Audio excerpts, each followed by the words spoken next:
Woohoo! That one got it done. My goodness. Today we've got 8 handguns, all chambered in 380 ACP. Yep, it's going to be a 380 ACP Showdown. We're going to put some rounds down range. We're going to talk about these handguns. Hopefully, we're going to have a little fun. So let's go. What's up, crew? It's Chris from CloverTac. Welcome back to the channel, and let me introduce you to these handguns. We've got the Grand Power, the P380. We've got the OG from Germany, the SIG P230. We've got the very classic Colt Mustang. We've got a Beretta Cheetah. We've got the OG, the original Ruger LCP. We've got a big, fat, ugly duck in the High Point 380. We've got the fairly new Gerson MC14T. And we've got my primary EDC, the Glock 42. We got a lot of handguns out here, so let's start slinging some lead. Going to be using some S&B 92 grain FMJ from our friends over at TruSpec Gun Club. To keep things more steady, going to use the multi-cal steady rest from our friends at Ransom International. Putting rounds on paper, I've got 2 bullseyes, so we'll kind of shoot these in pairs. 2 bullseyes down range and about 15 yards or so. Let's start things out with the budget friendly, let's just say. We'll be nice about it. Little High Point 380 here. See what we can do. Here we go.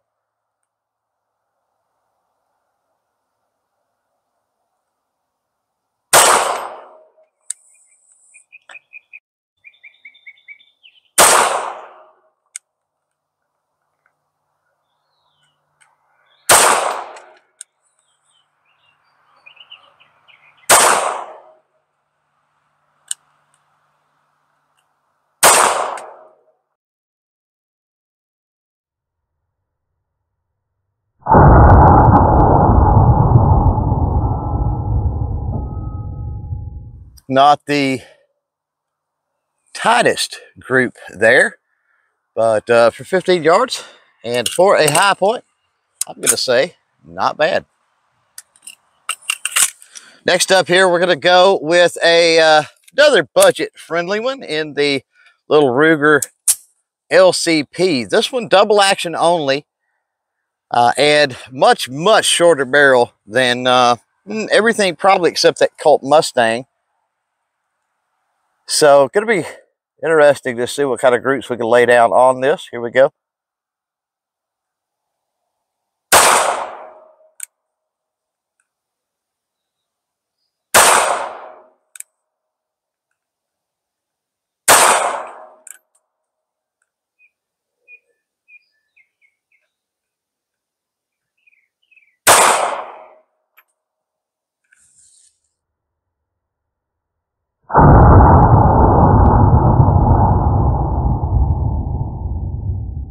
Had a little jam up there. Not uncommon with the Ruger LCP. Really important with these little micro 380s that you keep everything polished as far as the feed ramp and lubricated well. Fifth and final round. Not a horrible group considering the sight radius and all the other drawbacks with this little thing.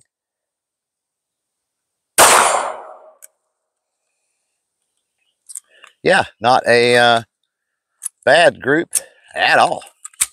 Moving right along, let's put some rounds through the SIG P230. A little OG SIG here.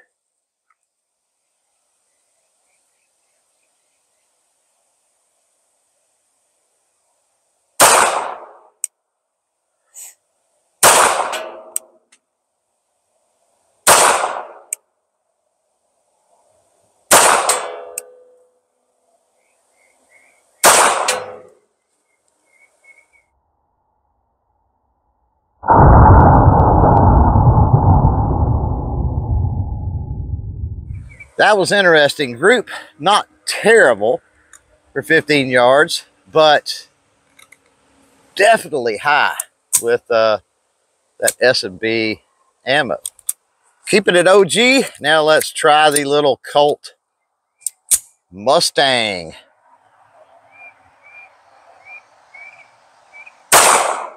Also high.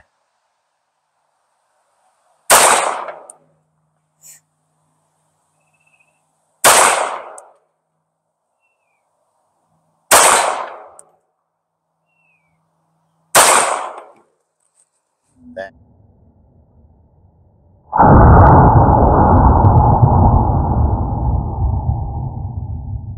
Even though those last two groups were high, they would have fell within the red area of that target as far as the group size.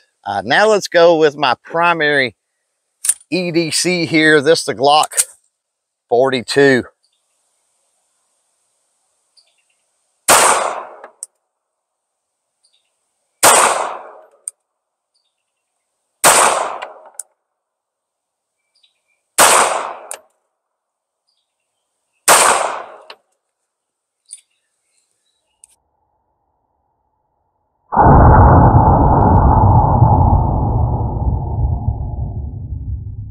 And again, probably would have been within the red, so not terrible.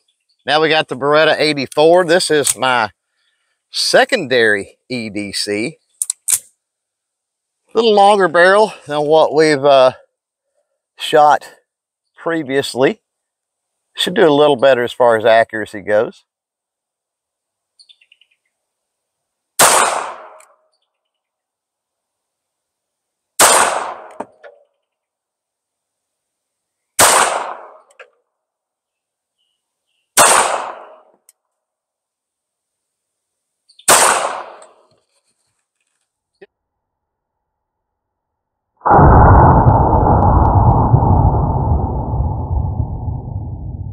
Yep, definitely a little better. That was totally expected. These next two are fairly new to me. I'm going to start out with the little Grand Power P380 from our friends at Global Ordnance. Here we go.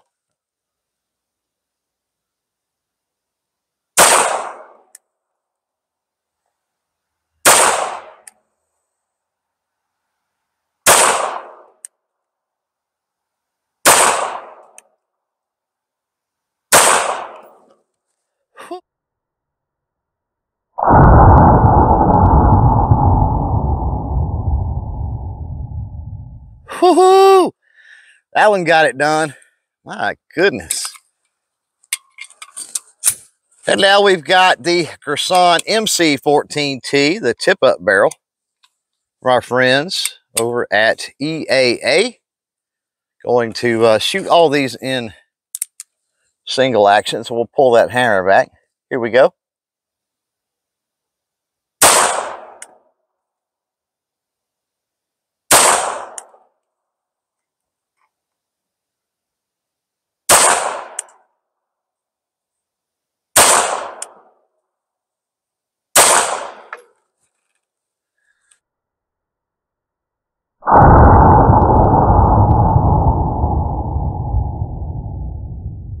Wow.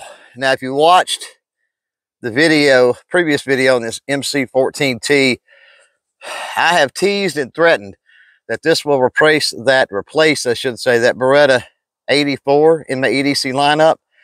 In groups like that, yeah, it may happen sooner than later.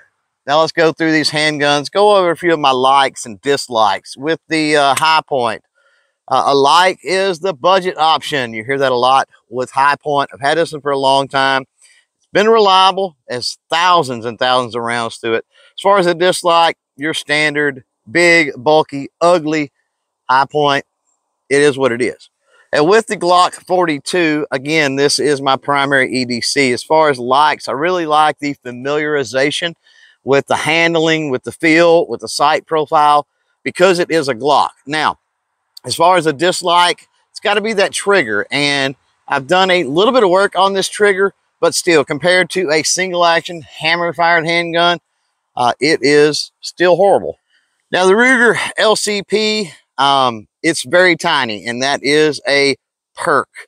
The hammer, much like the Glock, only a lot worse because the LCP is double action only. And even though this has some upgrades from Galloway Precision, this particular handgun, the LCP, pretty bad on the trigger. And with the SIG P230, what's not to like about an old school German SIG? And so, yeah, the profile on this one, the way it feels pretty good. You kind of got to watch the slide bite. That would be a drawback. And then also the mag release being on the heel on the bottom here. Yeah, I don't care for that too much. Speaking of the classics, we've got the Colt Mustang here. And what I like is this one, like that LCP, super tiny, but is a much better handgun than the LCP because it is that 1911 style hammer-fired single action. Now, drawback to this, I think, would be that the Colt Mustang, there's just not a lot of aftermarket stuff out there. And so I guess that's probably the only drawback for this. And then we've got my secondary EDC, the Beretta 84. What's not to love about a cheetah, right? Been a big fan for years of the Beretta 92 design. The cheetah sort of mimics that in a smaller frame.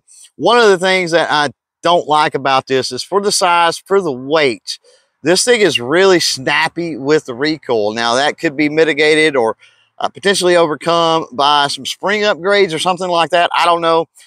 But if I had to talk about a drawback, that would be one of them. And then we've got the one that may soon replace that Beretta 84, the Girsan MC14T. The T stands for the tip-up barrel, of course, which is a really cool feature. I like it. It might not be something that I require, at least not currently, but it's really cool. So I like that about this particular handgun. One of the drawbacks, I think, on this, something that I would like to see is a decocker. This is safety only. And then the one that might be the winner as far as rounds on target today, the Grand Power, sort of a Beretta CZ-ish design on this, which is really cool. What I like about this most is how it fits the hand. This really deep cut back here in the grip it just feels amazing. As far as a drawback on this, I can't think of many right now. It does have full ambi controls, and I'm not a big fan of ambi controls. I'm right-handed, and I would prefer there to be nothing here to get tripped up on while I'm handling the firearm. Now, I've got two favors to ask. The first one is, before you get out of here, be sure to smash that thumbs up button. Second of all, jump down in the comments below, and out of these 8 handguns, be sure to let me know your favorite. If you want to check out some more videos featuring a few of these handguns, I got you some stuff locked and loaded right here. As for this one, we're done. So thanks for hanging out. Thanks for watching. And until next time, don't forget to chain fire freedom.